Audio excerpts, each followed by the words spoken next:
Hello, hello. Na-miss ko yung intro ko na yun, literal. Satisfied customer from Binmaley. Thank you po. Bali natapos na yan ng mga 4:30 pataas. Ganun, hapon na. Then, magpapahinga na sana kami kaso biglang humabol si sir. Gusto daw niya magpagawa ng stainless half door, papalit yung belt ng kanyang upholstery, and palagyan ng antena.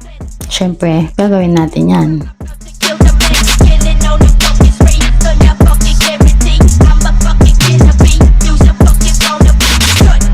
Dito makikita niyo si sir na nagsasalita. Hindi po sila nagmamaritesan dyan. Dahil gusto namin masatisfied kayo, kayo masusunod sa gusto niyong ipagawa. Kaya ayun, tinatanong namin sa kanya kung ano yung gusto niyang taas. Kaya so medyo adjust pa dyan.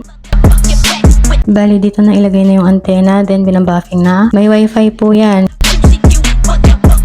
Uy, inikot yung side wheel. Technique po kasi yun para lumakas yung signal ng connection.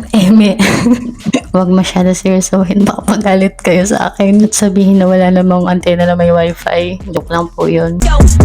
Then dito, hindi lang basta gawa ng gawa. Syempre, kailangan i-buffing para talagang makinis at malinis. Ganun. Kaya sa mga naghahanap po ng sidecar dyan and any repair, para po sa Marvin Sidecar Shop, garantisadong quality.